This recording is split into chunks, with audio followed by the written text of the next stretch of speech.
I was working for cabaret shows for like 10 years, and those questions was like normalized. Yeah, yeah. Like every time a new client will come, they ask you, it's like, what's your name? Hello, my name is Kay Anderson, and you are listening to Lost Spaces, the podcast that mourns the death of queer nightlife. Aww. Every episode, I talk to a different person about a venue from their past, the memories that they created there, and the people that they used to know.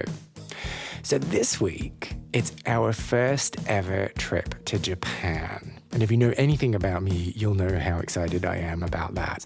And we are not going to just any old bar. Oh no. We are going to a hostess club.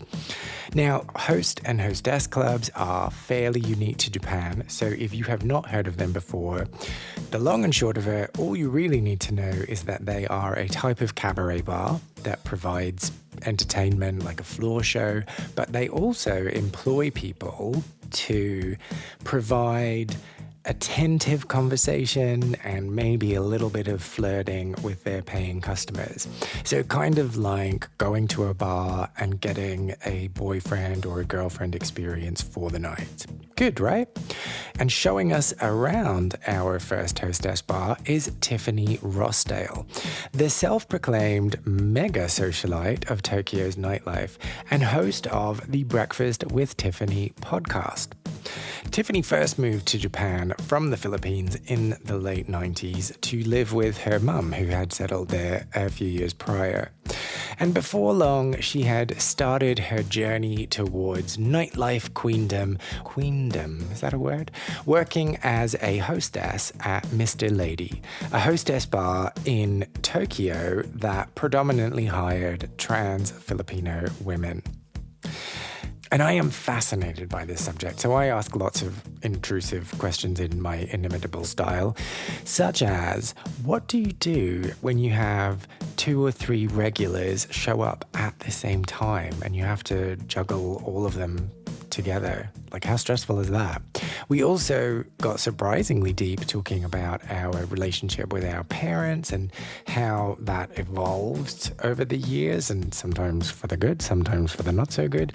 And I also got to learn all about the beautiful and strong women that took Tiffany under their wing when she was just starting out. So there is lots in here that I think you're going to love. Why don't we get into it?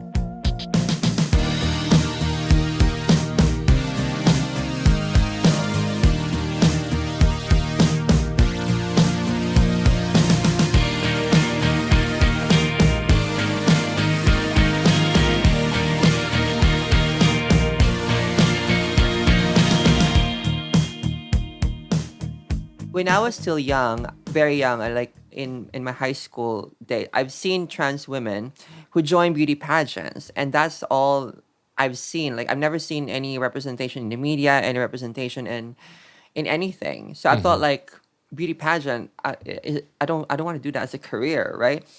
Although I admire and adore like the beautiful trans women in the Philippines, but I thought like maybe accept the opportunity that my mom offering me to come to Japan, and that's how it started. And I came to Japan, and it was really funny because when I came here, my mom was saying that you have to work in a factory, and I'm like, okay, like I never worked in my life, so I was like, okay, I'll try, and I didn't like that job at all. And I told my mom I don't want to do this the whole time, and then she's like, well, what do you want to do then? And I told her I've seen women, trans women in the Philippines that they come to Japan and work as entertainers, but I don't know where to find them. And she doesn't want to support me because she knows that I'm unique and different. But she doesn't really want to support that I'm going to transition and I'm going to do this and that. She was against it. She told me that your dad, your stepfather, like doesn't know about you. So living with them too at the same time, I felt like not being myself. I felt like trapped. I'm trying to be like I don't want it to be. But So that is interesting, though, because the way you talk about it is that you were comfortable enough to be open with your mum. yes, because my mother knew ever since I was a child that I was different, but she didn't wanted to approve it. She didn't want to accept it. But she knew as I grew up, even though I didn't live with her, she knew that I was really not like the typical a boy or like that, like normal. Oh, So don't say normal. We don't say the word normal on this show. we don't No, know. I'm sorry. there's no such We thing. don't. Sorry. Exactly. I'm sorry.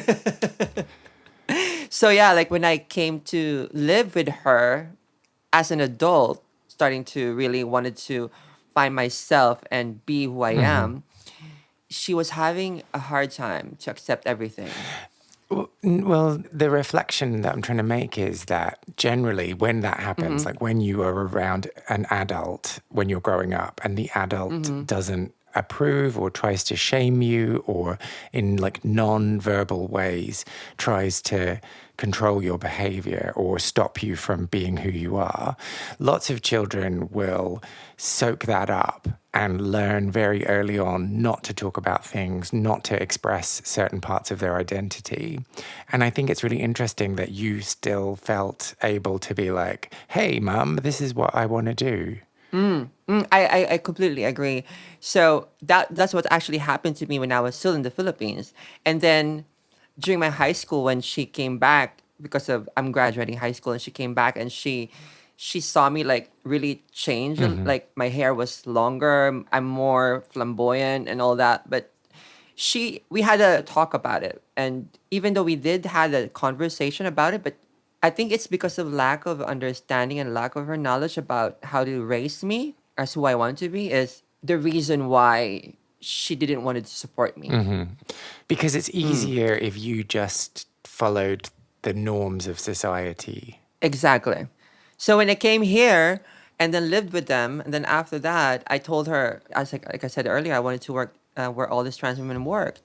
And then she finally agreed, and then she brought me to this place, this cabaret place where all these trans women worked. Your And mum took you to your job interview. Oh, sorry. I know, yeah, exactly. Exactly. And going to my job interview, I really felt like going to a place like a Disneyland, like all these beautiful girls, like everywhere, like fancy clothes, glittering, the show and everything. And after the show, we get the chance to communicate with the girls. And then she was having conversations with the girls, and they're How embarrassed were you at this point? I wasn't embarrassed at all. I'm actually just like happy that she is starting to get understanding about who I So want you to weren't like, be. Mom, shut up.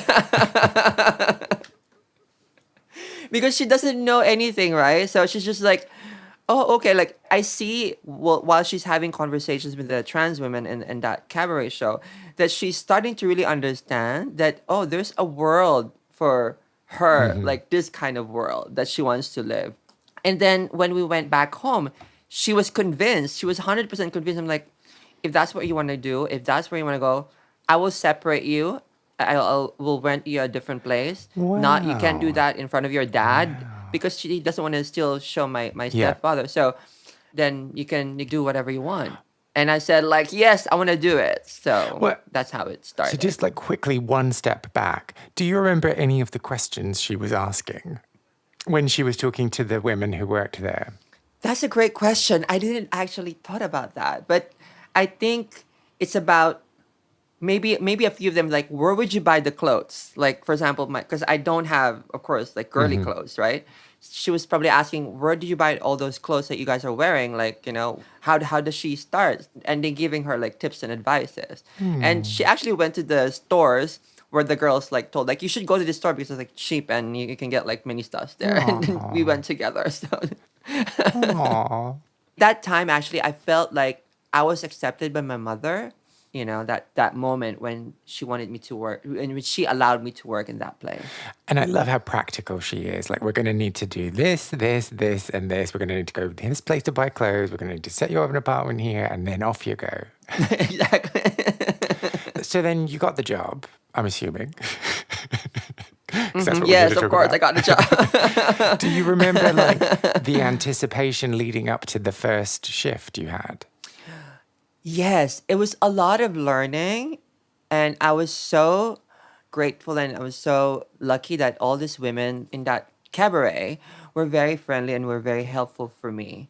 I'm obviously I'm newbie. I don't have anything. So I'm getting all these advices, and it was just a learning process for me to understand like how they work, what's the rules, because they have certain rules. For example, in a cabaret places, you're not allowed to go out with Japanese men, Yeah. like unless the club told you that you can go out with them and have drinks or have dinner.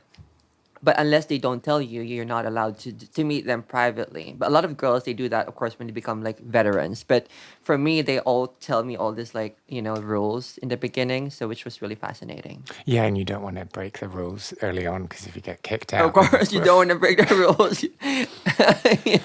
So what Yeah. was the first night then? Like what happened? Talk me through. Oh wow! I love that you really bringing me back to this memories. So I remember because I'm fresh, right? I'm a newbie, and all these clients that's coming to the cabaret, a lot of them are like they've been there for so many times, and they support the girls. That's why they come often. So the first night, the manager of the cabaret, they would put me on all these clients who has been for long, like different tables, and they would always introduce me as the oh she's new and she's still like learning everything, and and the girls would like introduce me to the clients, and because I don't speak Japanese too. At Still. all when I came here, no, no. Oh, I What? mean, you mean now? I can Oh, speak. okay, Of you course, speak it now I now. can. Okay, Of okay, course, good. of Okay, course. good. I was talking about like when the first time I came, and then all the girls, obviously, they were hired to be an entertainer to come to Japan, that they had that background to learn the Japanese. And I don't have anything. So I was just starting to learn Japanese as well. It was kind of like learning all the rules at the same time, meeting all these people, and then like trying to understand what they're trying to tell me. So it's a lot of things going on, but I like it too because it gives me it's challenge, Yeah. right? Like I think I like challenges, and it also inspired me because I've seen the most requested girls, they spoke Japanese fluently, and they know how to how to communicate, how to entertain the clients. So it really inspired me how they work, and I thought like, oh, I want to be like them, I want to do like what she does, so that motivated me to keep going, and yeah, and continue So on. so on that first night you were just assigned to float around. Yes, float around. Exactly. Yeah. Okay. Yeah. Do you remember any of the conversations you had that first night? Who? So this was back then, okay? Like, imagine back then, it's still okay to ask you private questions. Oh. Yeah, they would ask you right away, like, do you still have this? Like, like all those questions, and it was normal for all the girls to be asked like that. And obviously, of course, now if you ask those questions, it's very like not good. But yeah, back then we're okay to talk about it, and we're open to respond to those questions as well. But were you okay with talking about that, or did you just go along with it because that was what was expected of you? Very, very great question. I think because I've seen from the other girls, they were responding to those questions. That's why I thought like that's normal. That was normal. I think if I say like, oh, I can't answer that question, the clients will find you boring. Yes, of course. Yeah, yeah. Some girls, the way they respond is like in a humor way. And I was still learning. I was still like trying to understand how to respond to those questions. And yeah, like I was working for cabaret shows for like 10 years, and those questions was like normalized. Yeah, Like yeah. every time a new client will come, they ask you, it's like, what's your name? Yeah, and I guess like you just have a standard response that you tell everyone after a while. Exactly. Because the terms that they use, either she-male, ladyboy, Mr. Lady, which is the place that I used to work, we didn't mind being called during that time those terms, which is now very interestingly in this new generation. And when you said those words, is very Very. very not it's Yeah. not good, right? Yeah, I know. So I want to talk about the word ladyboy because to me that is a term that is often associated with Southeast Asia and trans women from those countries. But quite rightfully, it's fallen out of fashion over the last however many years. Do you remember the first time you ever heard someone having a problem with that term? um, I think I had a problem with that word myself, not even from other girls, Oh, because okay. when we go out, for example, when you go out partying, and you get to call by that word, and I didn't want to be called that word Yeah. before. Mm-hmm. But I don't mind that word when it's like I'm working, not in my private life. Ah, okay. Unpack that a little for me. Why? Because I think during my private life, it's like people are shaming you when they use that word, Mm-hmm.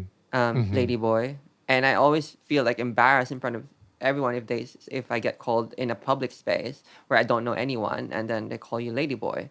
But when I'm Mm-hmm. working, if people say, "Oh, you're a ladyboy," and when I'm in working mode, like again, like going Mm-hmm. back to working mode, I feel like, well, Yeah. we're in a cabaret show. I'm a ladyboy and I work and it's fine, but not in my private life. Ah, and because if it's being used in a celebratory way in that space.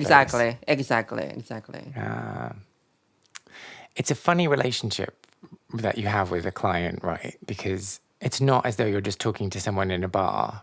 There's this set expectation from the very beginning, right?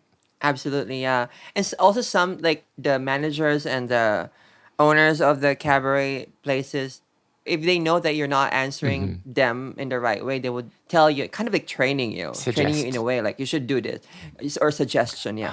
Ah, well, oh, this doesn't sound fun. I So, know, like, are they I like know. listening in? Are they like behind you, listening into your conversation? Yes, Oh, especially if you're new, especially if they see like something's weird going on, they're like go around you and like just stand up like right next to, like try to listen to what you guys having, talk and all that. So that would make it even harder for me to have a conversation because I'd be like terrified of what feedback I was going to get later. you get basically get used to it and just like this is what I do, this is what I respond. I make them drinks and it's like automatic. Like Japanese people, they love doing things In order. in order, exactly in order. Ah, but then, okay, so when that happens, like it's predictable, it's understandable, you know what's expected of you, but does it become boring? Yes, it became boring for me after 10 years. It took me a while to decide to quit because in the beginning I thought like that's the only thing I can do. It's either being an entertainer or I met girls, trans women here in Japan who works for the brothels. And I don't want to be in the brothels. I thought like if I'm going to go to brothels or if I'm going to do work, sex working, I'd rather work this kind of work. So I focused there and I thought like even though it's boring, I earn money. I love dancing, I love performing, so I do what I love doing. But then after 10 years, it comes to the point that it gets boring, like what you said. It gets boring because it's like a cycle every time, right? And that's made me really realize that this is not my purpose. This is not what I wanted to do the whole time. And plus realizing also that there's always a new younger trans women will come and then work. They get their attention, and as you grow older you get lesser attention, so Oh, boring. So then let's go back. So this first night, were there any performances that night? Do you remember them? yes. When me and my mother went first time, right before I work, there was this one trans woman who I was just so mesmerized by her beauty and the way how flawlessly she moved. And every time she performed, not just during that night when me and my mom came, when I started working, I always look at her, and not just me, like the other girls too, because she's so beautiful and she's the way she danced flawlessly, and even the clients like look at her like you admire her, you adore her. So I always look forward to seeing her, and I wanted to know how she moved, and I want to practice, of course, like I wanted to put in me when I started doing the rehearsals because I can be on the show right away. Of course, I didn't practice wearing heels while performing, so it took me a while to be a part of the show. So I Oh. have to look at her every time and see like how she moves and how and all that. So yeah. So hang on. So when you started working there, this was just one of the first times you were in heels. Yes, yes. Wow. Straight in at the deep end. Yeah, it wasn't easy. It You were wasn't easy just at all in the like beginning. wobbling around the I place. know. Yeah, wobbling around. Oh, that's so sweet. So then, okay, so how long then until you actually got on the stage and got that chance to perform? I think it took me about 3 or 4 months before they put me on the show. But I have to train every day. Every day they would train me. They would rehearse with me until they said like, "Oh, you can be a part of the show now." So And do you remember what your first number was? yes. Oh my gosh, I did. I just did. So funny, like how you like asked me, and then I remembered right away. So the show, it was an 40 or 50 minute show, but each has a segment. There's like a comedy. There's sexy. There's this traditional Japanese, and there's this one traditional Korean. It's so funny. Like I don't know why they have a traditional Korean. So Performed by a Filipino? I Or, know, I know, I know. Yeah, all Filipino. There's no Korean trans women in that cabaret show. So we were wearing Korean dresses, and the fans. We were using this a massive fans. Like you're doing this massive circle. Like how do you yeah. do like this floating with the fans and all that? Yeah. So I was doing that show. That was the first show that they put me in, and I always loved performing ever since I was a kid. So I thought like that moment, I felt like, oh, I was on the stage finally. I like all these lights and, like seeing all these people from the stage. It was a really great experience in the And beginning. most importantly, you didn't drop the fan. I don't think so. I don't think so. Okay, good. I think I did it well. Yeah. Because that's terrifying when there's props involved. Ugh. I know. Yeah. And then I want to talk more about the sisterhood. That's my word. You never said sisterhood, but I'm imposing that on you. How did that evolve over the time you were there? I think Filipino community in Japan, I think not just in Japan, I think everywhere else in the world, when Filipinos are seeing each other, they really help each other. That's what I love about Filipinos. They help each other. They really, they taught me like to do this and that, like, because I didn't have any idea. I don't know anything, right? Like I don't know anything about performing in a cabaret show. So I love that they walk me through like all these rules, all this that I have to know, the advices, where can I get my surgeries, Ah, like okay. all this. So I thought like it really helped because back in the days we didn't have social media, we didn't have resources that we can get, we can buy hormones and all that. So they were very helpful in my process in the beginning. Although there were also women who is, I don't know if I will term them jealous because I can stay here longer Yeah, than yeah, yeah. them.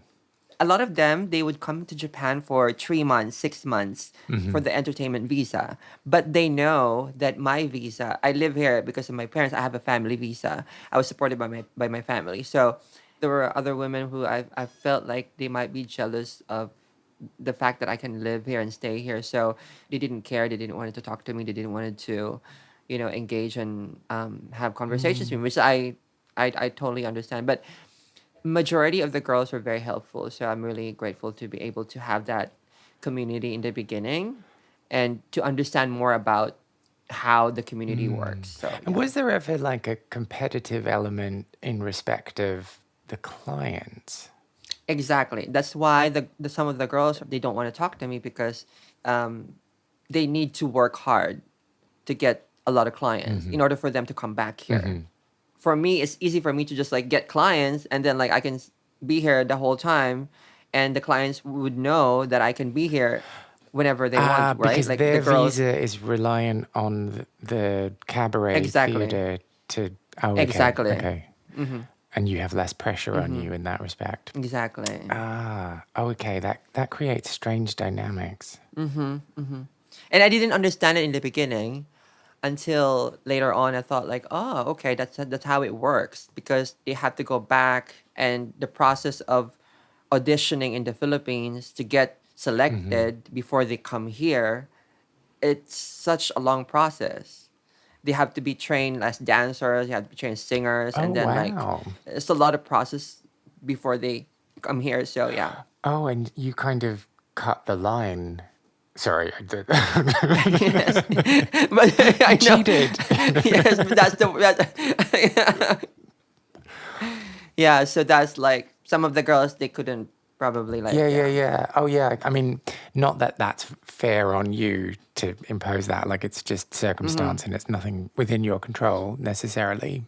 But I can understand where that came in because they felt that pressure. Exactly. And also, I think my case is very rare that being able to live in Japan and not worry about visa.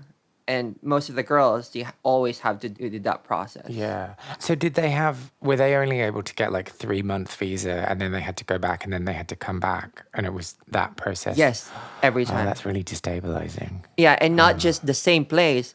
Sometimes it would get requested in a different, not even Tokyo, not even in nearby Tokyo. Sometimes like really, like far Yeah. away. So when you're trying to understand that kind of process, it's very stressful, right? Yeah. Like it's a long process, and at the same time, you're gonna get put in this really like nowhere. Yeah, I didn't even have the opportunity to go to like the very rural areas of Japan. How is it like? So I don't even know what they're experiencing when they get to be picked and work there. Yeah. And it's just not being able to make any plans about your life because you have no idea what you're going to be doing in 3 months' time. That's really difficult. And then you went, I was going to say journey, and I hate that word. Let me rethink how I phrase this.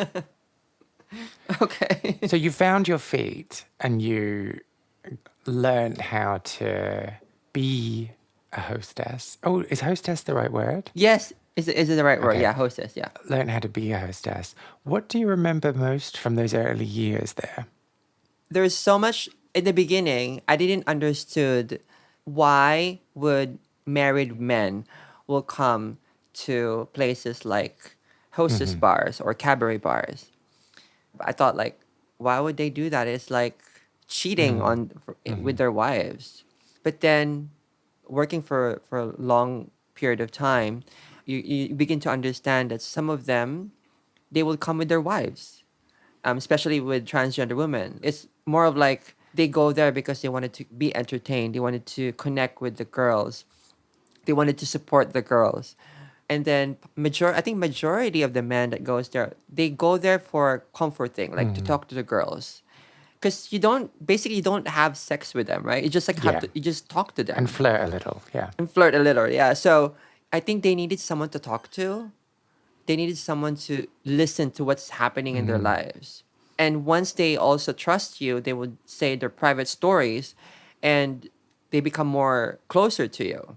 And part of it also is like they drink alcohol. Japanese people, they would not open unless they drink alcohol. So once they drink alcohol, they start to like, let loose a little bit, and then like they start talking to you, and then more of their private life. So I really realized later on that Japan is not. If you say, why not go to therapy if you have a problem? For them is a no. They don't even talk about therapy. So I think going to this type of places helps them to go on with their lives. So have someone to talk to, have someone to share what's going on in their lives. But that's a lot for you. Yes. And there's also this weird dynamic where you can't be very, you can't challenge them very much, can you? You can't be like, you've been No. talking about this to me for No, 6 you months. can't. Why don't you just sort it out? You've got to be like, oh, I understand. Oh, yeah. Yes. You always have to compliment them, and you always, because at the end of the day, they're still Yes, clients, yeah. right? You don't have the right to put them down or like, Oh yeah, but I'm like, I know I've phrased it in a funny way. I don't mean like to be like rude to them and be like, you're an idiot. But even to just be like, oh, you've talked about this a lot. I think maybe you should do this, or like you need to think about this, because that's probably crossing a line in that client performer relationship, isn't it? exactly, it is. Only sometimes when you get like super close to them, you can actually say something a little bit. You can try and like say like, maybe you should do this, maybe you can do that. Like, but majority, I think you're not really, But you have to just have to be nice. Oh, that must be exhausting to be like, oh yeah, I love hearing about this again. That's also part of why I quit the job because it's like what you said, it's very exhausting for me. And you take this energy from them. And Yeah. I didn't know like how energy is so important. I just realized it Yes. like after. Yeah. You actually absorb their energy. But is there also, I mean, again, the dynamics are off because there's an imbalance in the relationship. But when you're having these deep conversations with them and finding out so much about them, were there any that you caught feelings for?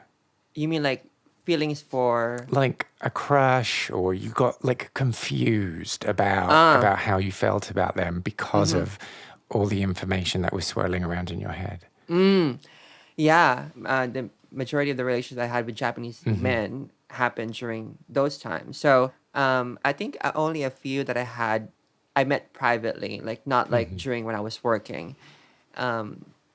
Japanese have so much rules. Even up until now, I'm still learning because the culture is so different. Even though living here for 28 years now, I still have difficulty understanding some of your, like their traits, their thoughts.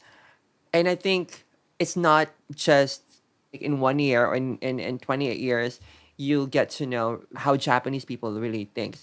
I don't know, it's so many things are different the way they think. And I love living here. I always loved living in Japan. So I thought like if I can understand them deeply, I can probably I have appreciation living here. I thought like if I get to know them more, I think I would not think about those negative issues that's going on in this country. And so these relationships that you had with men, so, that sounds really formal the way I said it. These relationships, I'm going to say something here that's based on my biases and my assumptions, so absolutely call me on it. But when you're starting that relationship in this unequal footing, so he is the client, you are the hostess, and you've built your relationship on the fact that you've been subservient to him, for want of a better word, how do you then transition into being your own autonomous human being? Whew. Very fascinating question. Yeah. So most of the girls that I've seen, including myself, I've also their client. They came to your bar, you met them, you liked them, they take you out dinner, and then you decided to have a relationship. For me, back then, I always tell them before we go to this relationship, can we have more of a clear understanding that you're not going to come to the place anymore? And then if you're going to come, at least respect the boundary of me working. Because if they see me flirting with other men, it's not going to be good for me, right? So I'd rather not them to come. Because most Japanese men, even though you're in a relationship with them, a lot of the girls with in the hostess industry, they will come and then they will get jealous. They see like their girlfriend is like flirting with other guys, and I didn't like that. I didn't want that to happen, and it happened to me too. So after realizing that that could happen, the next relationship that I had, I always had a clear boundary that if they're gonna come, they're not gonna interrupt or like they're not gonna do anything that Sit and will, sulk in the corner. Yeah. exactly, yeah. But when you've started your relationship in a way where you've been consoling and agreeable and kind and friendly and very like, oh, tell me more. How do you then become a real person outside of the bar?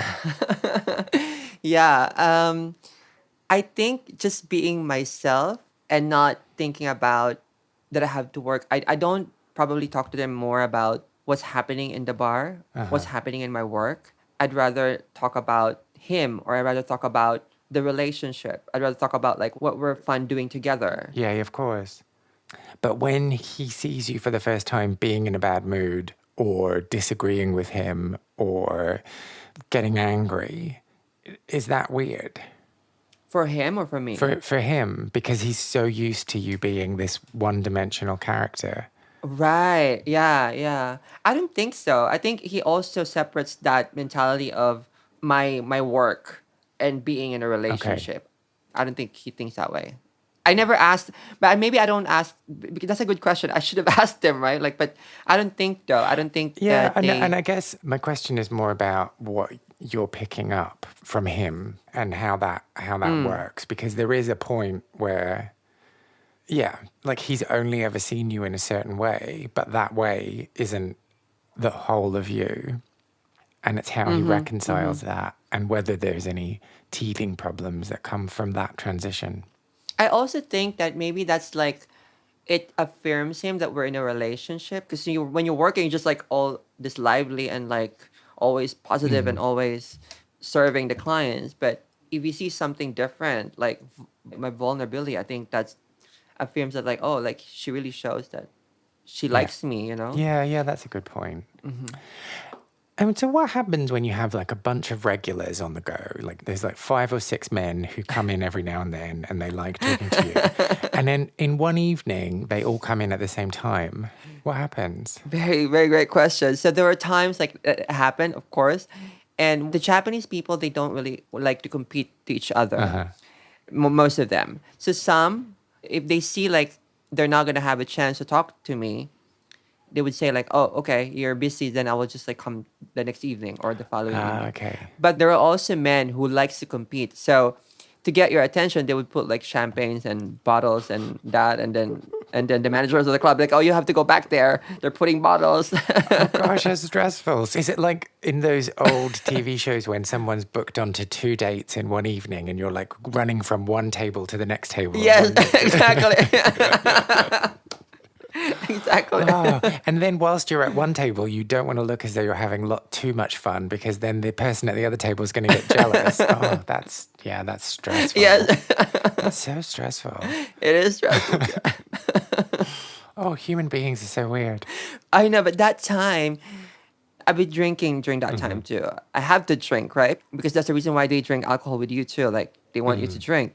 So instead of like thinking of all these stresses going on, I'd rather be drinking and feel numb about what's going on around me. So that helps with alcohol. Oh, that's a heavy thing to say. So was that one of the only things that was getting you through? And also going out and partying and my other persona of being a socialite in Tokyo, like partying and going to different clubs. I think that also helped me to escape from that lifestyle. Escape. That's a big word to use. Yes. Yeah, it is a big, I agree. It's a big word because it was a lifestyle that I think was ingrained to do every night and I have to adopt. So, yeah. So far then, when we've been talking about it, it's come across to me as though maybe it's not like the most fun thing in the world, but it didn't seem traumatizing. But now that you said escape, I'm rethinking everything. No, but absolutely. I think the reason why I'm trying to escape because I didn't want to be traumatized because there's so many when you work in a nightlife industry, there's so much things going on, not just those things that you mentioned and you ask about like jealousy. There's so much negativity like going on around that escaping is only the way. Otherwise, you will feel like you're a victim or being traumatized. So did you enjoy that job? I did enjoy it in the beginning, I would say.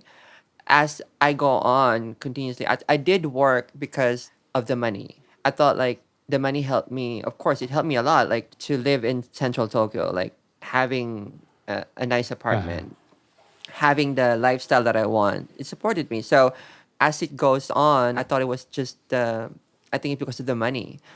But then I realized later on that I learned so much during that journey of I've learned so much from the experience, from the clients, from people that I got to work with, which I was able to use when I started doing my own Yeah. entrepreneurial career. So what was the moment for you then when you were like, ugh, no, I have to get out of this? I think when I had enough of this, you brought it up earlier about the cycle and then you it becomes boring.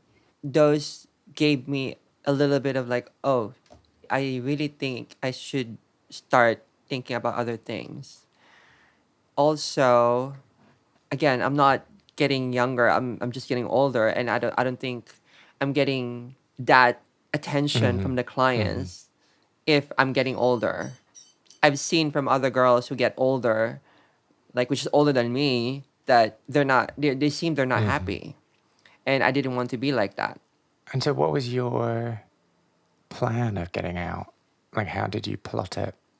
I was already starting my entrepreneurial. Like I've been doing events on the side. I was doing modeling gigs on the side while working for the cabarets and hostessing. And right before I quit, I thought like this will probably help me with the lifestyle I still want to continue if I do this jobs. And I love doing it. So that helps me to really finalize like I'm not gonna go back. This is my end. But actually, there's one time I quit and I actually went back because of course you're starting just to be an entrepreneur and then Yeah. understanding everything and then like you're having problems with financial and then like you thought like the only way I can probably get money again is if I work back again. And I did went back. And during the second time I went back, that moment I really realized that this is not really for me anymore. I felt like I love performing, but the things going on around me, I thought like this is not what I want anymore. And that's how I stopped and pivot to my career. Oh, but that's quite nice though, because that's the realization that you made the right decision in the first place, reinforcing that for you. Yes, yeah, Yeah. exactly. But when Exactly. you quit the first time, were you like, I'm leaving, I'm not coming back? And then was it really hard to come back?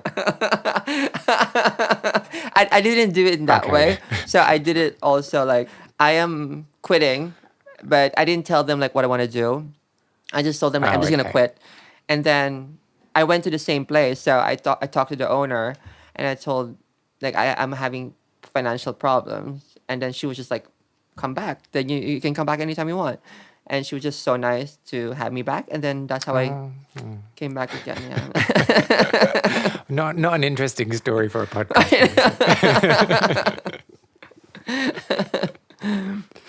And so when you look back on that time, when you look back at Tiffany when she just moved to Japan in the late 90s, what do you feel about her? Ooh, I feel like she chose the right path. Because I had a boyfriend. I had a boyfriend in the Philippines, and I had to leave Oh, him. And he was, oh. and Shall we we were. say hello to him now? In case he's listening. Hello, ex-boyfriend. Hi. Hi. So, we were madly in love, and I thought like, and he even helped me, and he was so positive about like how the relationship will still continue, even though we're gonna do it in a long distance relationship, which I found Yeah. out that it's not gonna actually work. But yeah, like it was a hard decision for me to really pick if I have to stay in the Philippines for my relationship and just continue studying in college, or why not try a new life in Japan and maybe I get to see what those trans women that I was admiring and figure out, Yeah. what because I want to be like them, and it happened. So I think I did made a great. I mean, I did a smart decision about that. And if she was here now, so she's time traveled to the future and she's sitting with us, there's three of us here. I hope this makes sense. I tend to waffle on a bit. If she was here now, what advice do you think she would give you? Okay, you're like my therapist. Like you like the questions that you ask me are like my therapist. But yeah, like if she's gonna be here, the advice I'm just gonna give her is Oh, no, she's giving you. She's giving oh, you. giving me advice. Yeah, Oh, yeah. if she's gonna give me advice, oh, opposite. I think my old self would probably tell me now that I had an amazing transformation, and the life that I created now is the life that she wanted to have, like during that time since I was 19. And what advice would you give her? Um, trust trust the process and have no fear. I mean, I think there was a lot of fear and also worries that I had back then. although at the end I still managed to pick the right path that I wanted.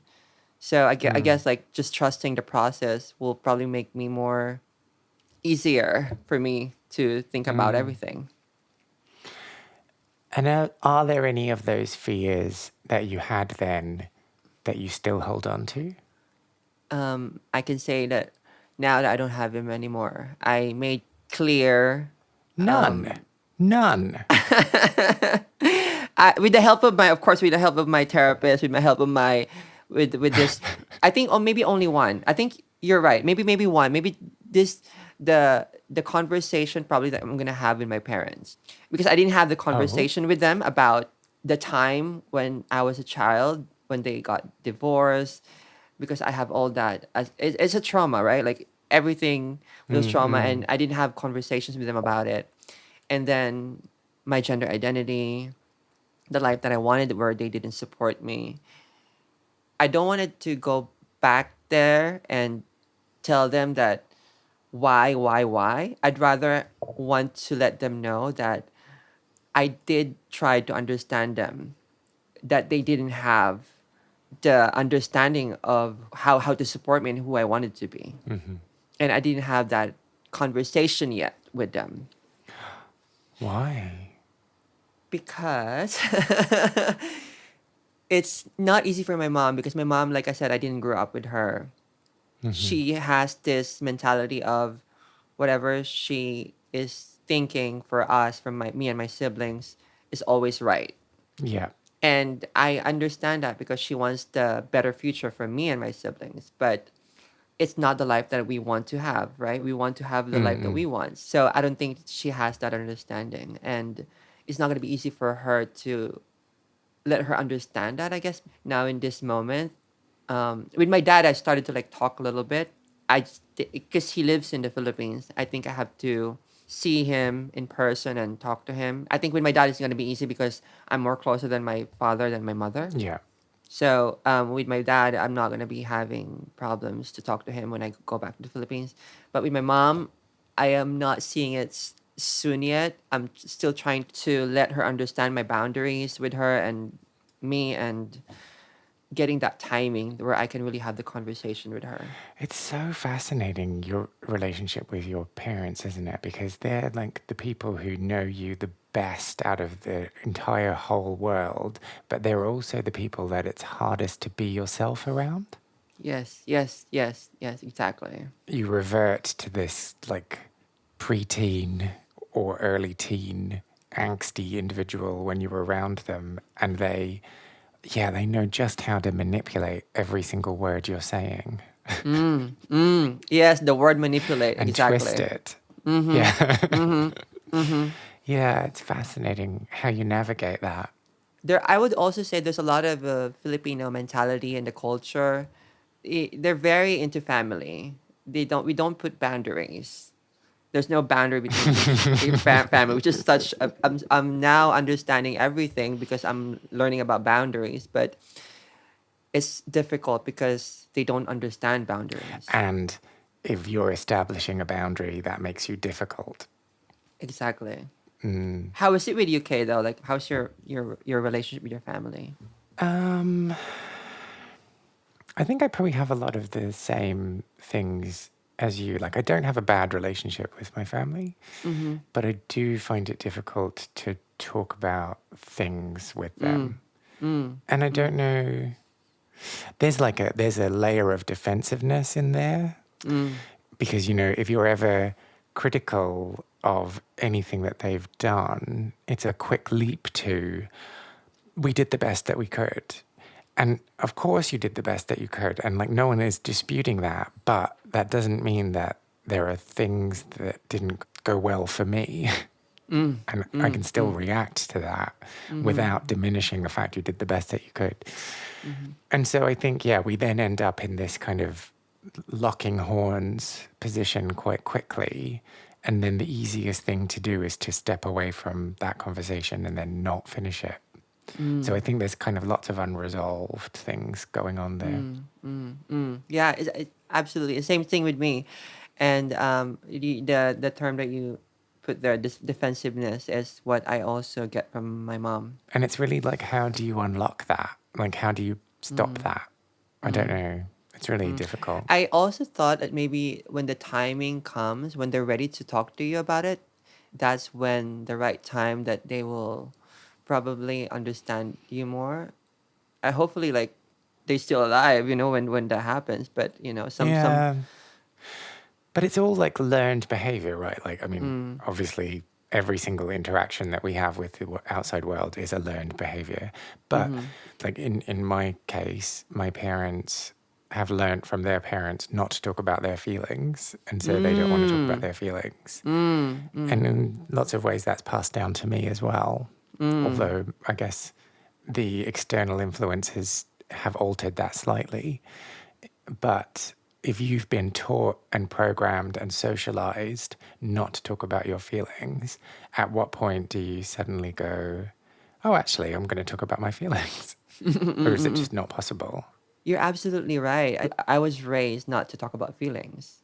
It's not easy to have those conversations with her, especially with her, with my mom. So yeah, I'm just going to wait for that moment when she probably just starts to bring it up, and then I'll say what I can say in a polite way, I guess. Not like, well, there's this one time when I had a massive fight with my mom, so I don't want to repeat that again. Yeah. But and this, again, this is me imposing my thought process on your situation, so I might be wrong. But it's weird when you're spending a lot of energy protecting the emotions of someone else who's supposed to be protecting you. Yeah, yeah. That's how I work with my therapy, with my therapist. Okay, helps me a lot. Oh, sorry, we weren't supposed to get to this level of depth. I love it. I love this conversation. So yeah. Do you have any memories of Mr. Lady or clubbing from your own queer scene or your host or hostess scene? Is that a scene or is it just individual bars? I don't know. Anyway, that you want to share. Well, if you do, I would love to hear all about it. So why not get in touch? I want to create the biggest online record of people's memories and stories of queer clubbing, but I need your help. Go to lostspacesPodcast.com and find the section Share a Lost Space to tell me all about what it is you got up to. You can also reach out to me on Facebook, Instagram, and Twitter, where my handle is Lost Spaces Pod. Find out more about Tiffany by following her on Facebook at official Tiffany Rossdale or Instagram at Tiffany Rossdale official. See, they're swapped around there. Got to be careful. Or by visiting her website, tiffanyrossdale.com. And all of these links are in the show notes for this episode. If you enjoyed this episode, you know what I'm going to say, don't you? I would really appreciate if you subscribed, left a review on your podcast platform, or just told other people who you think might be interested in giving it a little listen too. My name is Kay Anderson, and you have been listening to Lost Spaces.